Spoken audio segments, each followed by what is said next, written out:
এই লোকটা একটা জম্বি মেয়েকে দেখেই পছন্দ করে ফেলে।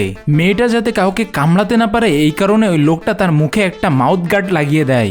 ওই দিনের পর থেকে তারা দুইজন একসাথে থাকা শুরু করে, কিন্তু মেয়েটা সবসময় ছেলেটাকে কামড়ানোর চেষ্টা করত, এমনকি বাথরুম পর্যন্ত পৌঁছে যেত কামড়ানোর জন্য। তারপরেও এই ছেলেটা এই জম্বি মেয়েকে খুবই আদর যত্নে রাখত। সে মেয়েটার দাঁত ব্রাশ করাই দিত, চুল ঠিক করে দিত, এমনকি তার বন্ধুরা ডেকে সেখানে মিউজিক পার্টিও করতো।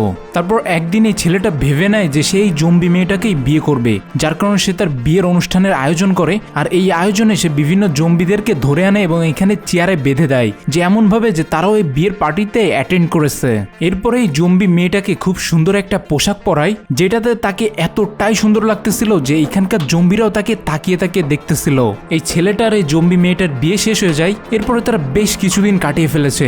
এরপর একদিন এই ছেলেটা একটা নিউজ পেপার পায় এবং সেখানে দেখে যে একটা জায়গায় এই জম্বি ভাইরাসের অ্যান্টিডট আছে, যেটা দিতে পারলে মেয়েটা হয়তো ঠিক হয়ে যাবে। তো এই লোকটা ওইখানে যায় এবং অনেকগুলো জম্বিকে মেরে তারপরে ওই অ্যান্টিডটটা সংগ্রহ করে। আর এটা নেওয়ার সময় গাড়ির নিচের থেকে এই ছেলেটার হাতে একটা জম্বি কামড় দিয়ে দেয়, যার কারণে এই ছেলেটার ভিতরে এই ইনফেকশনটা ছড়িয়ে পড়তে থাকে। তো এই ছেলেটা নিজেকে যখনই এই অ্যান্টিডটটা দিতে যাবে তখনই তার মনে পড়ে সে তো এটা এই মেয়ের জন্য নিতে এসেছিল, তার কারণ সে নিজেকে না দিয়ে এটা মেয়েকেই দিয়ে দেয় এবং এই কারণে মেয়েটা আস্তে আস্তে ঠিক হয়ে যেতে থাকে। আর এই ছেলেটা ধীরে ধীরে নিজেই জম্বি হয়ে যেতে থাকে। তো যখন এই মেয়েটা পুরোপুরি ঠিক হয়ে যায়, এতদিন তারা দুইজন যে একসাথে বেড়েছে এর কোনো কথাই তারা এই মেয়েটার মনে থাকে না। তো ছেলেটা গাড়ি থেকে বের হয়ে যায় যাতে সে মেয়েকে কোনো ক্ষতি না করে। তো এরপরে অনেকগুলো জম্বি এই মেয়েটার উপরে অ্যাটাক করতে আসে। তো এই সময় এই ছেলেটা নিজেও এই ভাইরাসে ইনফেক্টেড হয়ে গেলেও সেই মেয়েটাকে দেখেই তার জন্য কিছু মনে পড়তে থাকে, যার কারণে সেই মেয়েটাকে তো কিছু করেই না, বরং এইখানে অন্য অন্য জম্বিদের হাত থেকে ওই মেয়েটাকে বাঁচায়। আর এইভাবে কিছুক্ষণ পরে এই মেয়েটার আস্তে আস্তে মনে পড়তে থাকে যে এই ছেলেটার সাথে সে এতদিন ছিল এবং তাকে এই ছেলেটাই ঠিক করেছে।